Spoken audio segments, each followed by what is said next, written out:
May mga babaeng hindi marunong umamin.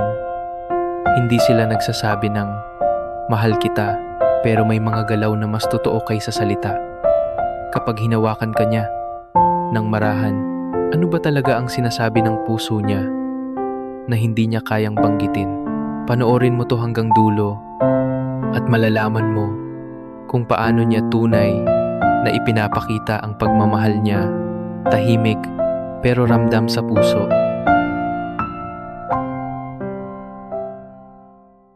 Una, ang hindi sinasadyang pagdampi. Minsan, parang wala lang, bahagyang pagdampi ng kamay o balikat. Pero ang ganitong galaw ay kadalasang galing sa subconscious. Hindi ito plano, kusang lumalabas kapag komportable siya sa'yo. Halimbawa, magkatabi kayo sa mesa. Habang tumatawa siya, bahagyang dumampi ang braso niya sa'yo at hindi niya agad iniiwas. Bakit ito mahalaga? Kapag hindi niya iniwas ang dampi, ibig sabihin, ligtas at payapa ang pakiramdam niya sa presensya mo. Sa emosyon, ang comfort, ang unang hakbang bago ang mas malalim na damdamin. Pangalawa, ang marahang hawak sa braso, hindi mahigpit, hindi rin pabiro. Isang marahang hawak, parang sinasabi niyang, nandito ka at mahalaga ka. Halimbawa, naglalakad kayo, may dumaan na sasakyan, at marahan niyang hinawakan ang braso mo habang tumatawid. Bakit ito mahalaga? Ito ay instinctive protection. Kapag ginagawa niya ito, hindi lang siya nag-iingat, nag-aalaga siya. At ang pag-aalaga ay anyo ng pagmamahal. Pangatlo, ang pag-aayos ng maliit na detalye. Inaayos niya ang kwintas mo, kwelyo, o buhok. Parang simpleng kilos, pero puno ng lambing. Halimbawa, tahimik kayong nakatayo. Bigla niyang inayos ang gusot mong kwelyo nang walang salita. Bakit ito mahalaga? Ang ganitong kilos ay intimacy. Hindi lahat pinapayagan sa ganitong personal na distansya. Kapag ginawa niya ito, may tiwala at emosyonal na koneksyon siya sa'yo. Pang-apat, ang paghawak kapag tumatawa.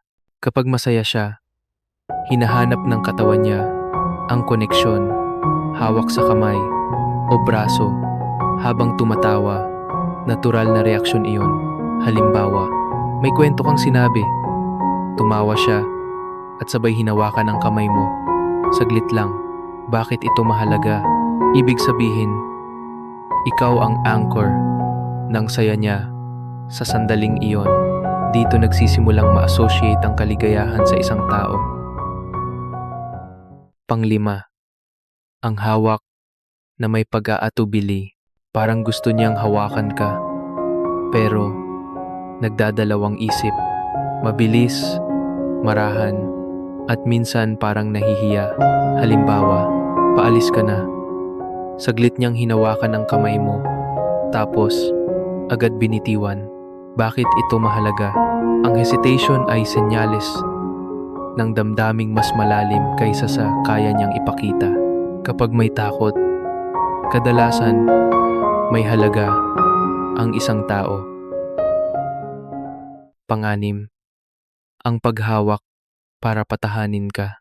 Kapag tahimik ka o may iniisip, minsan hawak lang ang sagot niya. Walang payo, walang sermon. Halimbawa, nakatitig ka lang sa malayo. Umupo siya sa tabi mo at marahang hinawakan ang kamay mo. Bakit ito mahalaga? Ito ay emotional attunement. Hindi lahat marunong umunawa ng walang salita. Kapag kaya niya ito, may malalim siyang malasakit. Pangpito, ang hawak na hindi humihingi ng kapalit. Walang intensyon, walang kapalit. Hawak lang dahil gusto niya.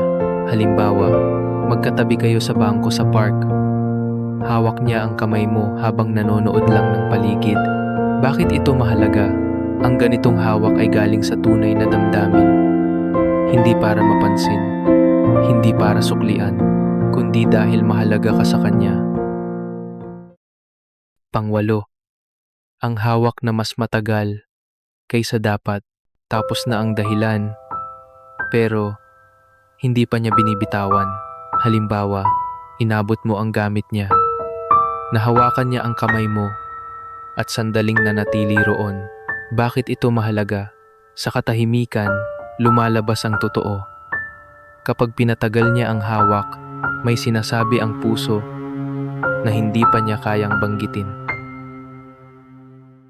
Pangsiyam, ang hawak na bumabalik. Minsan, binitiwan ka na niya, pero ilang segundo lang, hahawakan ka ulit. Parang may gustong sabihin ang puso niya, pero hindi pa handa ang bibig. Halimbawa, paalis ka na. Saglit niyang binitiwan ang kamay mo, pero bago ka tuluyang lumayo, hinabol at hinawakan niya ulit. Bakit ito mahalaga? Ang pagbabalik ng hawak ay senyales ng attachment. Kapag mahirap bumitaw, ibig sabihin, may emosyon siyang ayaw pang tapusin.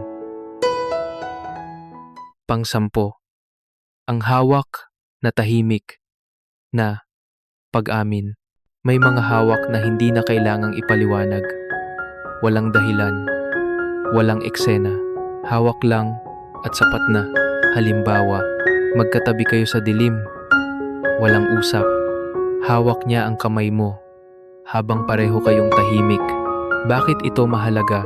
Ito ang pinakatapat na anyo ng damdamin. Kapag kaya niyang manatili sa katahimikan habang hawak ka, ibig sabihin, tanggap ka niya ng buo, walang salita, walang kondisyon.